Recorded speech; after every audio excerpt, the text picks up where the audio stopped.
Godot offers a variety of networking tools such as the multiplayer synchronization and spawner nodes and the RPC system. But before we can build games using those tools, we will need to let Godot know what library drives the networking.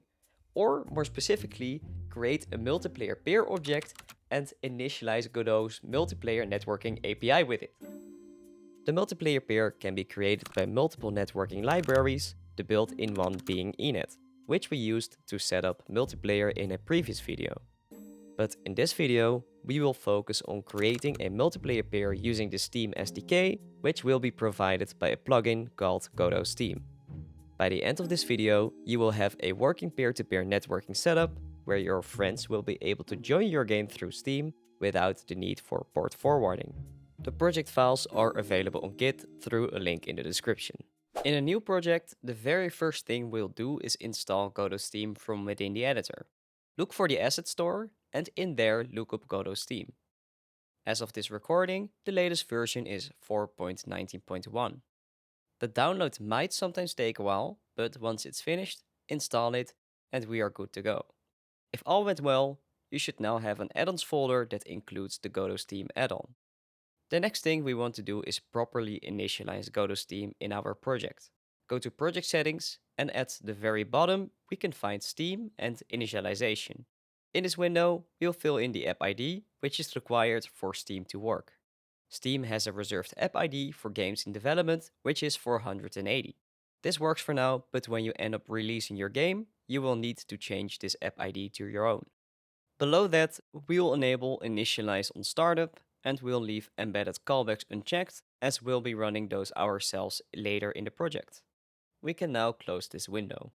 Let's add a new 2D scene, which we will call main, so we can run the project. Before you run the scene, make sure Steam is running in the background. If Godot Steam is properly initialized, you should now see the Steam overlay pop up, and upon pressing Shift-Tab, the Steam overlay will open. And now you have access to all the features that Godot Steam has to offer. Check out their website, godotsteam.com, for documentation and tutorials. Let's begin with making a networking class. In our file system, let's add a new script that we'll call networking. Here we will initialize networking, create a function to host a Steam lobby, and connect to players who try to join that lobby. Now, I mentioned that we will be making peer-to-peer connections. If you don't know what peer-to-peer is, it's where all client instances are connected to one another without the need for a central server. Instead, all clients are connected to a hosting player who also participates in the game. Notice that all clients are only connected to the hosting player, not to each other. So any messages from one player to the others are relayed through the host. We want to create those connections without port forwarding. Port forwarding opens a port on your network to the internet, allowing others to connect to your system, which comes with security risks. So the alternative is to create those connections through something called a relay network. We can initialize access to it by calling steam.initRelayNetworkAccess in our ready function. In the project settings, we left embed callbacks unchecked because we will use the process function to run those callbacks ourselves. Simply call steam.runCallbacks on every frame. This is required to receive any callbacks from Steamworks. Next, we will create the host lobby function, for which we will need two new constants: a lobby type and the number of people that can join our lobby, ourselves included. To create the actual lobby, we call steam.createLobby and include the lobby type and the maximum allowed members. Creating a lobby will emit two signals: lobby created and lobby joined. In our ready function, let's connect callables to those signals. This will produce an error because we have yet to declare those callables, but we'll do so in a moment. First, let's add the signal host created and the variable peer, which will be of type Steam multiplayer peer. The lobby created signal is only called on the machine of the host. Declare the connected callable on lobby created and make sure to add the signal parameters that we can find by hovering over the original signal. Then we want to initialize the host that other players can connect to, and at the bottom emit the host created signal. The lobby joined signal is called for all players who joined the lobby, including ourselves, since we directly join our own lobby after creating it. So, in the onLobbyJoined callable, when we run this code as the lobby owner, which we can check by comparing the lobby owner's Steam ID to our own, we simply want to ignore the rest of this function. Below that, we will create the connection to the lobby owner. Notice that in both functions we create and assign a Steam multiplayer peer object to multiplayer.multiplayerPeer. This effectively tells Godot that networking is enabled and we can start using Godot's networking API. Setting server relay to true is to accomplish the peer-to-peer setup I talked about earlier, where all clients are only connected to the hosting player and any form of communication is relayed through the host. Back in our ready function, let's attach a callable to the join requested signal. This signal is called when a player is attempting to join a friend through the Steam overlay.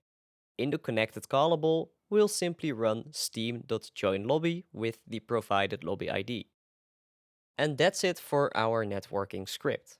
Let's create an autoload out of it by going to Project Settings, then Globals, look for the script in the file system, and add it to the list. This automatically adds the networking script as a node to the top of our scene tree upon running the project, and it allows us to access the networking contents from other scripts. In the main scene, we need to set up a few things. We need a button that allows players to host the lobby, a spawn point, and a way to synchronize player spawning over the network.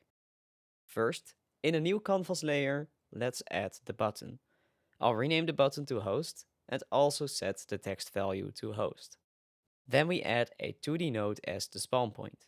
Simply drag it somewhere in the center of the screen. And lastly, we'll add a MultiplayerSpawner node. In there, we set the spawn path to the main node. The way the MultiplayerSpawner node works is that when the host spawns an object listed in the autospawn list to the spawn path node, that object is automatically spawned on all connected instances. Since we want to spawn player controllers, we will need to create one first. Let's add a new character body 2D node to our file system. I'll simply call it player controller. Then I click and drag the newly created scene inside the autospawn list of the multiplayer spawner. Let's attach a new script to the main scene. In there, we want to spawn the host player when the host is created and spawn other players that connect to our lobby. In the ready function, attach a callable to the host created signal we made in the networking script. Then we create that callable and name it onHostCreated. In there, we will call a function spawnPlayer, which we have yet to declare, to directly spawn the host player. We will also connect spawnPlayer to the signal multiplayer_peer_connected, which is emitted for each player that connects to us. To instantiate a new player, we need a reference to the player scene. From the file system, drag in the player controller node that we also referenced in the autospawn list. When you drag the player into the script, hold down Ctrl to automatically preload the scene into a new constant. Remember, when the host spawns this player, all connected clients will also spawn this player. To spawn players that just connected, the spawnPlayer function requires a peer ID of that player. In this function, we will make an instance of the player controller and add it as a child of the scene. Before we spawn the player, we change its name to the given peer ID. The MultiplayerSpawner node synchronizes the names of objects upon spawning them.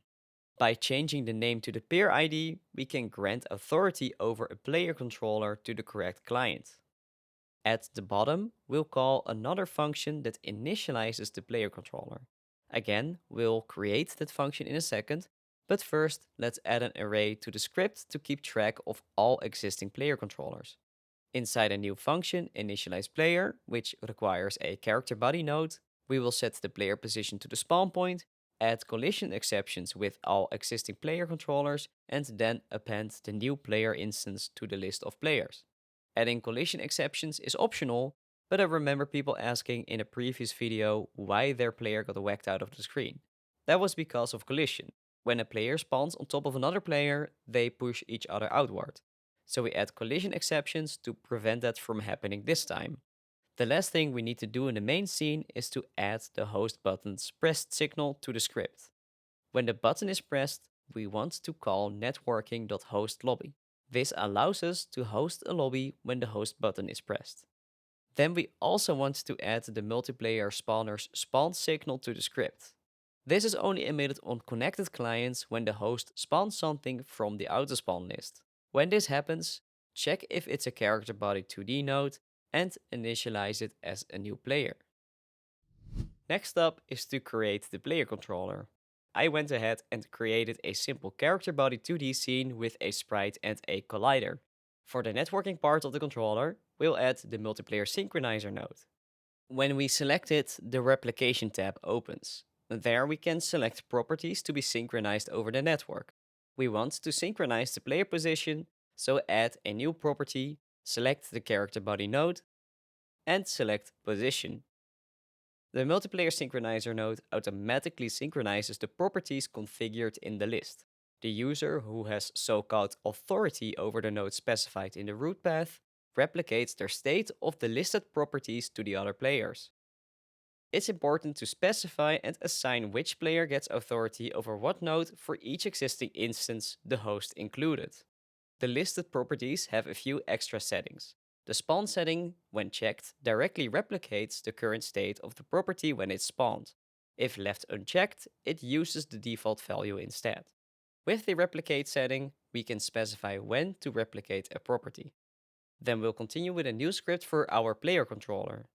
The first thing we'll need to assess is who has authority over each newly spawned player controller. Remember that before spawning a player in the main scene, we assigned the pair ID to be its name, which is synchronized by the MultiplayerSpawner. So in the enter tree function, we can now use the name to set the authority to the correct player. Now we can use the authority to determine if our local client is allowed to change the state of this node. In the physics process function, we can check if we have authority using isMultiplayerAuthority, which is the same as comparing the authority with the local unique ID. If our local client doesn't have authority, we simply ignore the rest of the function. Below that, we can define any movement code like you usually would.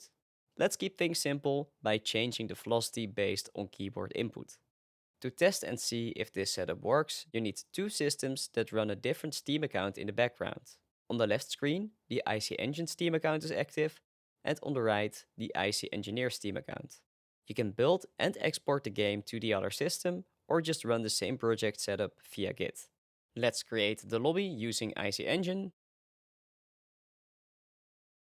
Then, let's connect IC Engineer by joining the game through the Steam overlay. And as you can see, both clients are connected and can move around a player. I created a small, wacky example to further demonstrate how quickly we can set up networked properties. I've added a 2D node called head that contains a sprite node with a head texture. The bottom of the head is aligned with the pivot of the 2D head node, so that if we scale the head node, it grows and shrinks. The idea is that players are able to change the size of the head and have that change synchronized over the network. To do so, we can add a new property to our multiplayer synchronizer node. In the replication tab, select our head node and then scale. I only want the value to synchronize when it's changed, so we can set the replicate value to onChange. Then inside the player script, I added some logic that grows the head when I press the G button and shrinks the head when I press the S button. And just like that, changing head sizes is possible and visible to other players. One quick last thing I'd like to mention: if you want to synchronize a custom property from a script, you have to export that property using add-export. Otherwise, it won't be visible to the synchronizer node. Then simply add the property to the synchronization list as usual.